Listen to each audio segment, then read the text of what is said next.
You ever have one of those moments where your life snaps into two parts: the time before something insane happened, and the time after? Because that's exactly what went down the morning I opened my door and found three furious HOA board members standing on my porch as if they were a SWAT team sent to arrest me. No greeting. No explanation.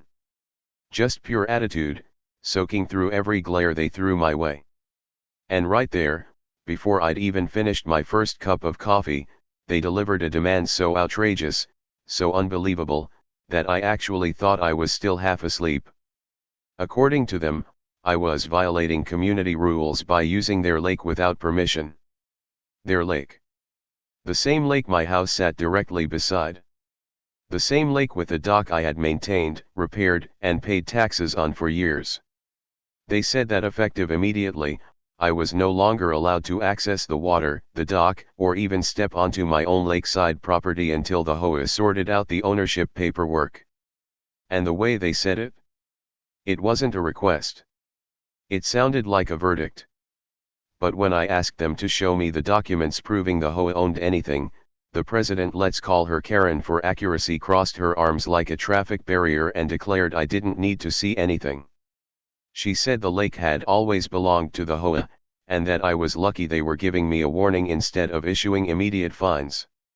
I laughed. I genuinely thought she was joking. She was not. 10 minutes later, a small crowd of neighbors gathered as Karen marched down to my dock, practically stomping holes in the path. She took pictures, lots of them, acting like she just discovered a crime scene. And when she finished, she spun around and told everyone watching that I was guilty of stealing HOA property by using a dock the community supposedly collectively owned. The problem for them? I had documents they didn't know existed. Documents older than most of the HOA board. Documents tucked away in a fireproof box. My grandfather left me papers that didn't just challenge their claim, they completely destroyed it. But I didn't say a word. Not yet. Because if they wanted a battle, they were about to get the biggest one of their lives. And they had absolutely no idea what was coming. The HOA thought they had me cornered, but the truth was I was already 10 steps ahead of them. After the scene at the dock, word spread through the neighborhood like gasoline on a bonfire. Some neighbors were whispering that the HOA was finally cracking down on me. Others, the ones who actually knew me, were saying something very different: if he's calm, that means he's holding something big. And they were right. Later that afternoon, after the HOA stormed away feeling victorious, I went inside, locked the door, and pulled out the fireproof box my grandfather had left me. Inside were neatly folded papers, brittle from age but preserved better than anything the HOA had in their new binders. These were deeds, surveys, historical notes, and county filings stretching back nearly a century. My grandfather had always told me the lake, the shoreline, and every dock along our side were privately owned long before any HOA. But I never understood just how airtight the documentation really was until now. I laid everything out on my dining table like a general arranging battle plans. Every page lined up perfectly with the next, forming a timeline that clearly showed private ownership passing through the generations. And right there, stamped in faded ink, was the original lake boundary map marked with our family's property line wrapping around the entire shore. Not only did I own my dock, I owned every dock the HOA was fighting over. The irony was almost too delicious. The next morning, I decided to pay the HOA office a visit. I walked in holding a manila folder, and the entire board froze like they had seen a ghost. Karen's smile twitched nervously, the way people smile when they know they're about to be proven wrong but are trying desperately to pretend otherwise. "I'd like to see the documents showing the HOA owns the lake," I said politely. Karen huffed. "We don't have to show you anything. The lake is community property." "Interesting," I replied. "Because I brought something you might want to take a look at." I opened the folder and slid the first deed across the table. Then another. And another. Their faces dropped further with each page. By the time I placed the boundary map in front of them, Karen's jaw wasn't just on the floor, it was buried 6 feet under. This can't be right," she whispered. "Oh, it's very right," I said. "And it's legally recorded." The room went silent. The power shift was instant and absolute. But as they stared in stunned silence, I knew this was only the beginning. They weren't going to give up. HOA boards never admit defeat without trying every trick they imagine. I always knew the HOA wouldn't just roll over and accept defeat. People like Karen don't retreat, they regroup. And sure enough, less than 24 hours after I showed them the documents that obliterated their claim, I received an email so ridiculous I had to read it twice just to confirm it wasn't satire. According to the board, they were launching an emergency investigation to determine the authenticity of my grandfather's documents. They also claimed that until their investigation was complete, my use of the lake and related structures was still suspended. In other words, they lost, so they pretended they didn't. But what they didn't realize was that every move they made was digging them into a deeper hole. Because the moment they questioned the authenticity of recorded county property deeds, they accidentally triggered a legal requirement to involve the county office. And the county was very familiar with those old maps. Still, the HOA pushed forward with full confidence, sending out a community-wide email stating that a resident is attempting to claim ownership of community property using questionable documents. They didn't mention my name, but they didn't have to. Everyone knew. By afternoon, neighbors were knocking on my door, some supportive, some curious, a few just craving drama. Then, around 6 p.m., came the knock I had been waiting for. 2 uniformed county survey officials, clipboards in hand, serious expressions, ready to verify everything. We walked down to the lake together. The air was perfectly still, as if the entire shoreline was holding its breath. The officials paced, measured, aligned old survey markers with modern GPS coordinates, and cross-referenced every inch with the documents I provided. Karen stood several feet away, arms crossed so tightly she looked like she was trying to crush her own ribs. The rest of the HOA board hovered behind her, whispering frantically. Finally, after nearly 40 minutes of surveying, one official closed his folder and said the words that cracked the board's confidence like a dropped glass. "These documents are legitimate. The ownership lines match the historical county records exactly." Karen's face drained of color. She didn't blink. She didn't move. She looked like someone had unplugged her from reality. "And just to be clear," the second official added, pointing at the docks lined across the shore, "these structures are on private property. Not HOA land. The HOA has no jurisdiction over them." The HOA board was utterly stunned, speechless, defeated, exposed. But even then, they still weren't done. They had one more desperate move left. You would think that being publicly corrected by county officials would have been enough to put the HOA in their place. Any normal group would have apologized, quietly backed down, and tried to save what little dignity they had left. But the HOA board, and especially Karen, weren't normal. They were stubborn, pride-driven, and terrified of losing control. And nothing fuels desperate people more than the fear of embarrassment. The very next morning, I woke up to yet another letter taped to my door. This one was thicker, printed on the HOA's official resolution stationery, and dripping with self-importance. According to them, the board had held an emergency meeting the night before and voted to pass a new rule declaring that all lakeside structures must comply with HOA standards, including style, color, placement, and approved use. They couldn't claim ownership anymore. So instead, they tried to control the docks through regulations. It was nonsense. And illegal nonsense at that. The kicker? They claimed I had 30 days to modify or remove my dock to meet their standards they invented less than 12 hours earlier. The neighborhood exploded with drama. Some residents argued the HOA had gone too far. Others said rules were rules. And then there were the spectators, the people who pulled out lawn chairs just to watch the chaos unfold. The lakefront had become a stage, and the entire community was the audience. I spent the afternoon reviewing the HOA's new emergency rule, and within seconds it became obvious they had just made their biggest mistake yet. They passed the rule without a quorum. They didn't file it with the county. They didn't give the required 30-day notice before implementing it. And they never sent out a draft for community review. It wasn't just invalid, it was a violation of their own bylaws. So, instead of confronting them directly, I called the county compliance office again.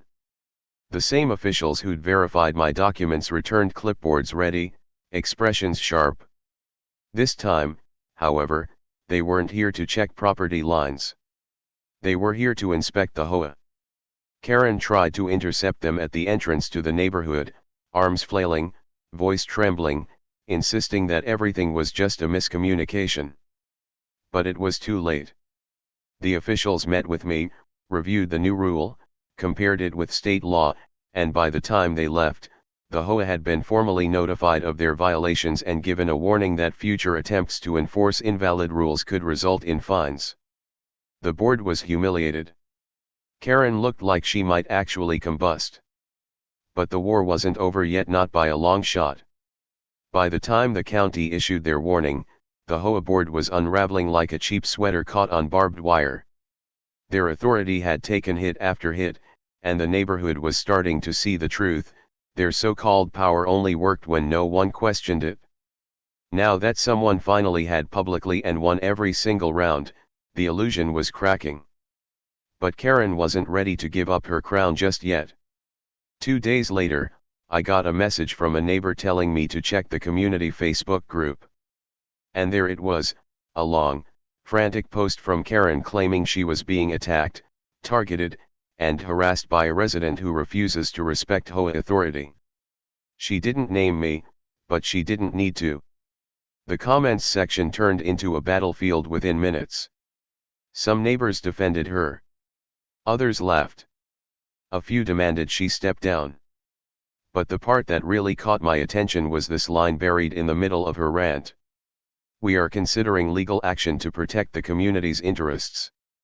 Legal action? Against what? My grandfather's perfectly valid property deeds. The board scheduled yet another emergency meeting, and this time I decided to attend. When I walked into the clubhouse, the room was packed, residents shoulder to shoulder, people standing along the walls, phones in hand ready to record. The tension was thick enough to cut with a butter knife. Karen sat at the head of the table, chin raised, trying to look powerful but shaking just enough to give herself away. The rest of the board sat stiffly, avoiding eye contact like kids caught cheating on a test. "We've gathered to discuss an ongoing property dispute," Karen began, voice trembling between anger and desperation. "This homeowner is trying to undermine community cohesion with outdated documents." I interrupted calmly. "They're not outdated. They're legally binding." The room erupted into murmurs. Karen slammed her gavel like a judge in a bad TV drama. "You do not have the floor." But the residents weren't having it anymore. "Show your documents then," someone shouted. "Yeah, let's see the HOA proof," another neighbor demanded. Karen froze. Her eyes darted across the room, searching for support, but the crowd was turning. Pressure built like a storm ready to burst. So I stepped forward and placed copies of the deeds, surveys, and county confirmations on the table for the entire room to see. "These aren't just real," I said, "they've been verified twice." The board members leaned in, reading the pages with sinking faces. The audience whispered, gasped, pointed. Even the board treasurer quietly muttered, "We're wrong." Karen stared down at the papers, face pale, lips trembling, not in anger this time, but in fear. The truth had cornered her, and everyone could see it. And then came the breaking point. One board member stood up, ripped off his HOA badge, and said, "I'm done with this nonsense." The room exploded. The moment that board member tore off his HOA badge, it was like someone dropped a match into a room full of gasoline fumes. The entire clubhouse erupted into chaos, voices overlapping, chairs scraping, people standing, filming, arguing, demanding answers. And right at the center of it all sat Karen, looking like the world had suddenly tilted beneath her feet. The board member who resigned, Tom, didn't hold back. He turned toward the crowd and said, loud enough for everyone to hear, "We've been lied to. We were told the HOA owned the shoreline. We were told the docks were community property. We were told this homeowner was violating rules. But none of that is true." A collective gasp rippled through the room. Karen slammed the gavel again, but the sound barely rose above the noise. "Sit down, Tom. You are no longer part of this board." He didn't move. In fact, he stepped closer to her. "You made us vote on things you never verified. You pushed rules you knew were invalid. And you told the community lies." Karen's face twisted, but before she could respond, 3 more board members stood up, each with the same look of exhaustion, frustration, and realization. They had been misled, manipulated, and pushed into enforcing rules they themselves didn't believe in. One of them, a soft-spoken older woman named Denise, turned to me and said, "I'm sorry. Truly. If we had known the truth, none of this would have happened." Karen's eyes darted around like she was searching for an escape route. This wasn't just a power shift, it was a collapse. I stepped forward, keeping my voice calm. "I don't want a war with this neighborhood. I never wanted drama. I just wanted the HOA to stop claiming ownership of something they don't own. And to stop harassing residents based on misinformation." Several neighbors nodded. Someone murmured, "He's right." Another added, "This has gone too far." Karen's composure finally cracked. "Fine," she snapped, grabbing the deeds I'd placed on the table. "If these are so real, then why weren't they registered in the HOA files? Why didn't you give them to us years ago?" I didn't raise my voice. I didn't need to. Because you never asked. And because the HOA doesn't get to rewrite ownership just because it's convenient. The room fell silent. Then, the county survey official who had quietly slipped into the back of the room to observe the meeting stepped forward and spoke for the first time. "For the record," he said, "these documents supersede all HOA claims. The homeowner is fully within his rights. The HOA has no legal authority over the lake or the docks." There it was. The final blow. Karen sank into her chair. Shoulders slumped. Defeated. The power had officially shifted. When the county official delivered his final verdict, the entire room froze. It was as if time itself paused to make sure everyone absorbed the weight of what he'd said. The HOA had zero authority over the lake. Zero claim. Zero power. And every accusation, threat, and violation notice they had thrown at me was built on nothing but ego and assumption. For a long moment, no one moved. Then a single pair of hands began to clap, slow, steady, sarcastic. It was Mike, the neighbor who had watched every episode of HOA drama like it was his personal Netflix. His clapping grew louder, and soon the entire room joined in. The applause rolled through the clubhouse like a wave, drowning out the last shreds of Karen's authority. Karen slammed her hand on the table, eyes blazing. "This is not over," she shouted. But it was. Everyone knew it. Denise, the board member who had apologized, stood and faced the room with surprising confidence. "I move that we hold a community vote of no confidence in the current HOA president." A murmur spread through the crowd like electricity. People nodded. Phones came out to record the moment. Someone whispered, "About time."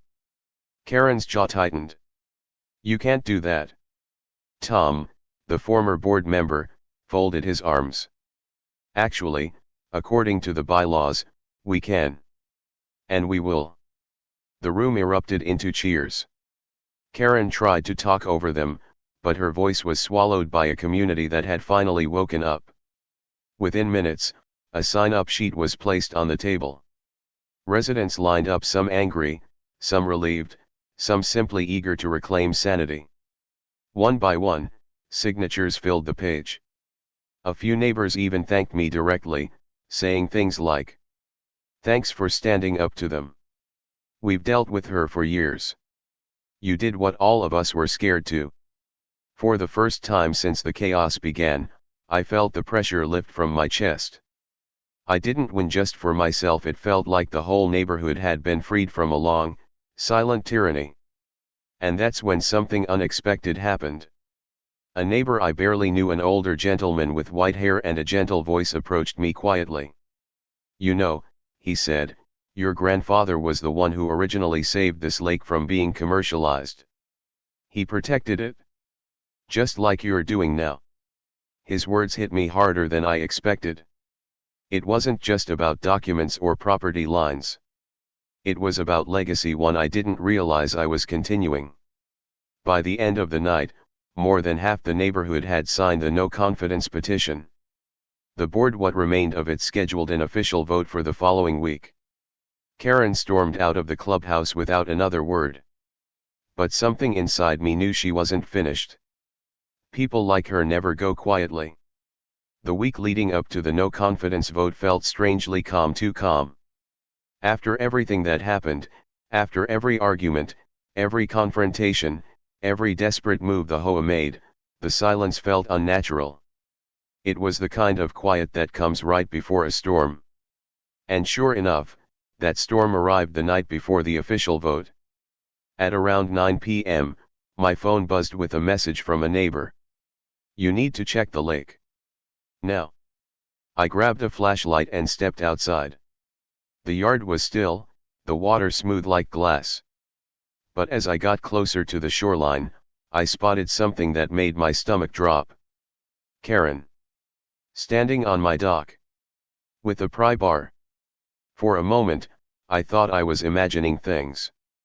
But no, she was really there, crouched down, trying to loosen the bolts that held the dock's railing together. She wasn't yelling. She wasn't performing for an audience. She was quietly, methodically trying to sabotage it. I took a step forward. "What do you think you're doing?" She froze, shoulders tensing, head snapping toward me like a deer caught in headlights. But instead of guilt, her expression twisted into something else, raw, desperate rage. "This dock is illegal," she shouted. "If the HOA can't force you to remove it, then I will. Someone has to protect this neighborhood from you." Behind me, lights flipped on in nearby houses. Doors opened. People stepped outside. Within seconds, half a dozen neighbors were walking toward the shoreline, drawn by the shouting. Karen kept going, her voice shaking. "You don't deserve this lake. You don't deserve any of it. You're manipulating everyone with fake documents." One of the neighbors, Sarah, spoke sharply. "County officials verified them, Karen. Twice." "That doesn't matter." Karen screamed. "I know what's right. I know what's right." Her voice cracked on the last word, and suddenly the anger gave way to something that looked a whole lot like panic.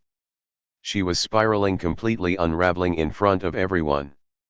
Tom, the former board member, stepped forward carefully. "Karen, put the tool down. This isn't the way." But she backed away toward the edge of the dock, clutching the pry bar like it was the last piece of control she had left. Her eyes darted between all of us, wild, overwhelmed, lost.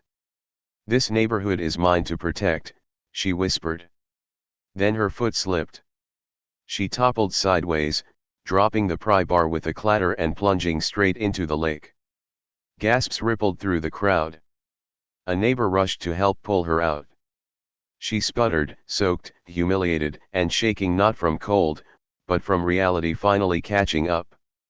As she was led back to shore, wrapped in a towel someone handed her, the last of her authority washed away with the lake water dripping off her clothes. Tomorrow's vote would be a formality. Her reign was over. The morning of the vote arrived with an energy I'd never felt in the neighborhood before. People weren't shuffling to the clubhouse reluctantly like at normal HOA meetings. They came with purpose, eyes clear, shoulders squared, conversations buzzing with determination. It felt less like a meeting and more like a long overdue reckoning. And despite everything that had happened, a part of me still wondered if Karen would show up at all after last night's spectacle at the lake. She did. But she wasn't the same Karen who'd marched onto my property with threats and fake authority. She walked into the clubhouse slowly, avoiding eye contact. Her hair was pulled back tightly, almost painfully so, and she clutched her binder like it was a life raft in a storm. She took her seat, stiff and silent, while the remaining board members positioned themselves as far from her as they could without making it obvious. The room filled quickly, standing room only. People lined the walls, some with arms crossed, others with phones ready to record, just in case. The tension was heavy, but not chaotic. This was collective resolve. The community had reached its breaking point and was ready to take its power back. Denise began the meeting with a steady voice. Today, we're holding a vote of no confidence regarding the position of HOA president. She explained the process, the rules, the significance. Then she paused. Before we vote, the president may speak. All eyes shifted to Karen. For a moment, she didn't move. Then she stood slowly, gripping the edge of the table. When she spoke, her voice was thin, brittle. Everything I did because I believed I was protecting the community. A murmur rolled through the room, some sympathetic, most skeptical. Karen swallowed hard. But I see now that I acted, emotionally. And perhaps without proper information. Perhaps was doing a lot of work in that sentence. Then she tried to shift the blame. However, certain individuals escalated the situation beyond what was necessary. The room erupted with a firm, collective no. Tom cut in sharply. Stop. You lied to us. You misused your position. You targeted a homeowner with false claims. Take responsibility. The silence after his words was suffocating. Karen's composure finally cracked. She sank back into her chair, defeated. She said nothing else. Denise raised her hand. All in favor of removing the current HOA president effective immediately. Hands shot up fast, decisive, unanimous. Not a single vote opposed. It was over. Just like that, Karen was no longer president. The board was restructured on the spot. New members were nominated, including Tom and Denise. And for the first time in years, the room felt hopeful. As the meeting ended, neighbors gathered around me, not to gossip, not to stir drama, but to thank me. To shake my hand. To say they finally felt free. Later that evening, I stood at the edge of my dock, the water calm beneath a fading sunset. The lake my grandfather had defended. The lake I had protected in my own way. Ownership wasn't just about property. It was about legacy, truth, and standing your ground when it mattered most. And now, the lake and the neighborhood were finally at peace.